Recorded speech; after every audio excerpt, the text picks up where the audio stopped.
Hi, good morning, St. James. I'm Miss Julie, and I'm here to tell the children's Bible story. This is the first Sunday we have in October, and for October, we're going to be talking about integrity. Now, integrity, that's kind of a weird word. So when you have integrity, it means that you are choosing to be truthful no matter what you do. So if you have integrity, you will do the right thing, whether someone is watching you or not.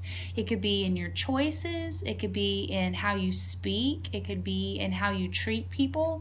If you have integrity, you're going to do the right thing every time, no matter who's around you. And for today, we're going to be talking about a Bible story about a guy named Daniel. I know y'all all know Daniel from the Lion's Den, so this is a little before that. And in the story of Daniel, we're going to be talking about he and some of his friends were actually taken from their town, and they had to go to where a king was. Now, the king's name is Nebuchadnezzar. And you think you had a hard time spelling your name when you were little. Okay, so King Nebuchadnezzar wanted men from other places to come and do a training program, a 3-year training program, and then help him make decisions. And so Daniel got chosen with some of his friends from Judea, and they were brought to where King Nebuchadnezzar is. Now, the Israelites loved God. And the Israelites followed God's rules. But King Nebuchadnezzar and his people, they were in an area called Babylon, and they didn't follow God's rules, and they didn't follow God's laws, and they believed in lots of other gods. So Daniel and his friends were taken to a place where people didn't believe what they believed, and people lived differently than they lived. So for today's story, you're just gonna have to use your imagination, people. I'm a little excited about it though. Okay, this is Daniel. Hey, everybody.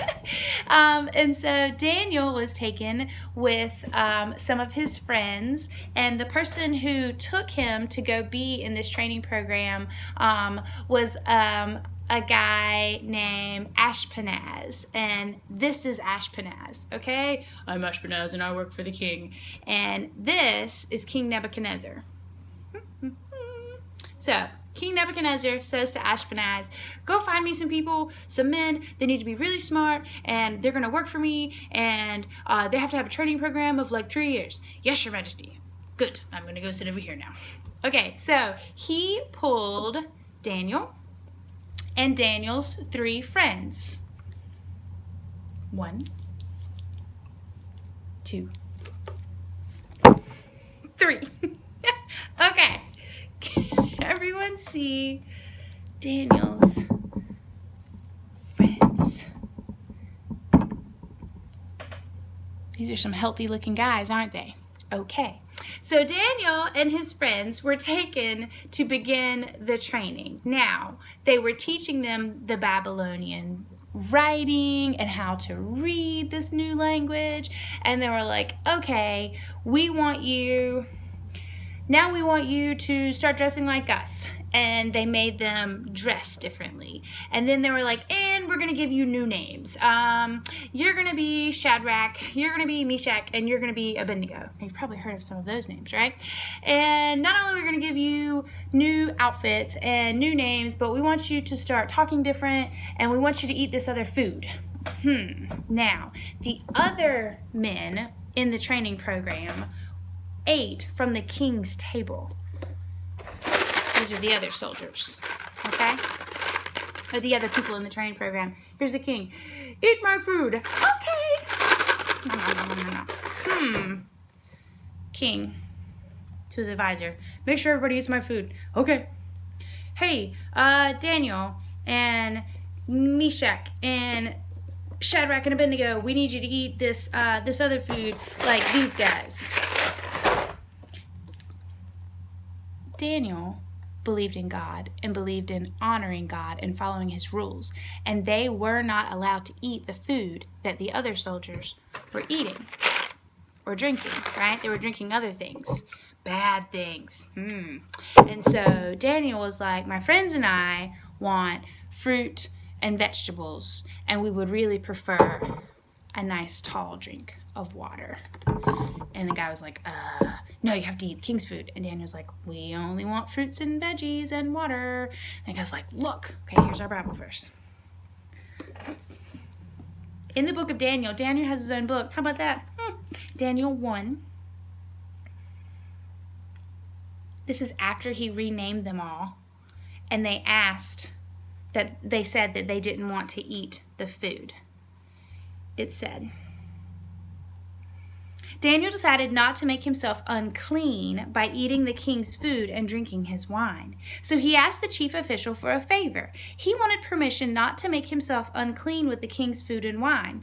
God had caused the official to be kind and friendly to Daniel, but the official refused to do what Daniel asked for. He said, I am afraid of the king. He is my master. He has decided what you and your 3 friends must eat and drink. Other young men are the same age as you. Why should he see you look worse than them? When he sees how you look, he'll kill me. He might kill me. Okay, so this dude is afraid of the king. And he tells Daniel, if you only eat fruits and vegetables and you start looking all thin and you start looking like bad, like you're only going to eat fruits and vegetables and drink water, like look at these guys. They're strong. Look how big they are. Look how big and strong they are. We don't want you and your friends looking all puny and weak if you only eat fruits and vegetables. Daniel was like, look, I'm telling you, I don't want to eat the food off of the king's table, special food off the king's table. I'm trying to follow God's law. And so he spoke to one of the other guards, and he said, please test us for 10 days. Give us nothing but vegetables to eat, and give us only water to drink. Then compare us with the young men who eat the king's food. See how we look. So the guard agreed. He tested them for 10 days. So for 10 days, Daniel and his friends, come on friends, I needed a bigger table today. They only ate vegetables and drank water for 10 whole days. At the end of the 10 days, Daniel and his friends looked just as healthy. They were strong, they were healthy, they were well fed, they were well rested, just like these other guys, right? And looked just as good. So they didn't look all ragged or skinny or sad or weak. After 10 days, Daniel and his friends looked healthy and well fed. In fact, they looked better than any of the young men who ate the king's food. So the guard didn't require them to eat the king's special food. He didn't require them to drink the king's wine either. He gave them vegetables instead. Okay, God knew to protect Daniel and the friends while they were in Babylon. Now, after the 3 years is over, Daniel and his friends, can I do this again? Went to see the king. I'm the king Nebuchadnezzar, and I want to ask you guys some questions. What do you think about blah, blah, blah, blah, blah? And they were like, oh, smart answer, smart answer, smart answer. He's like, oh, that's really good. What do you think I should do about blah, blah, blah, blah, blah? And Daniel and his friends were like, smart answer, smart answer. He was like, oh, you're really, really smart. You're my favorite now. So Daniel and his friends became the best advisors to the king because they were so smart. And they followed God's law, and they took care of themselves, and they made really good choices, right? Really good choices.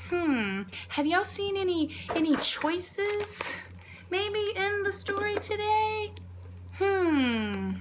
Okay. Integrity. Doing what's right, whether someone is watching you or not. Daniel and his friends had a perfect opportunity to eat whatever they wanted off of the king's table, to talk however they wanted. They had new clothes. They had new names. They were like, oh, we don't want you to go by your name. Now we want you to be Shadrach, Meshach, and Abednego, which is funny because that's what we know them as. That wasn't their names. They renamed them, right?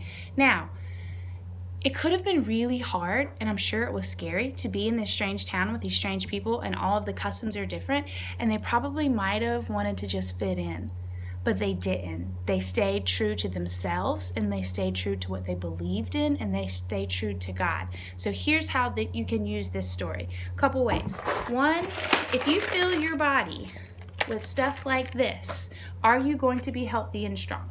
The answer is no. If you fill your body with vegetables and fruits and water, are you going to be strong? The answer is yes. You have the opportunity to choose the people around you to keep you healthy and strong, to keep your integrity strong. Just because everyone's doing it doesn't mean that it's good for you. Just because certain people maybe want to watch a certain movie, you know you're not supposed to be watching movies like that, or listening to a certain kind of music, or maybe looking at something on the internet, or going on the internet when you're not supposed to. You've got to make the right choice for who you are, and who you are is the child of a king. God's plan for you is better than anything else we could possibly imagine. You're going to get tempted. You're going to want to stray. You're going to make choices that aren't the best choices, right? But you can always come back to God. He will always forgive you, and He'll always give you grace. But if you surround yourself with people who want the best for you and they want really good things for you, it's not going to be that hard to use your integrity, because everyone around you is going to be doing the same thing, which is loving each other and loving God. So, thank you so much for being here today. Let's go ahead and say a quick prayer. Hands together, eyes closed. Dear God, thank you for sending us the story of Daniel. Thank you for teaching us integrity and how to make the right choice no matter what. Thank you for your wisdom and guidance and grace. And all God's children said, Amen. Thank you so much for watching. I hope you have a great Sunday, and I hope to see you soon. Bye, everybody. Make good choices. Apples.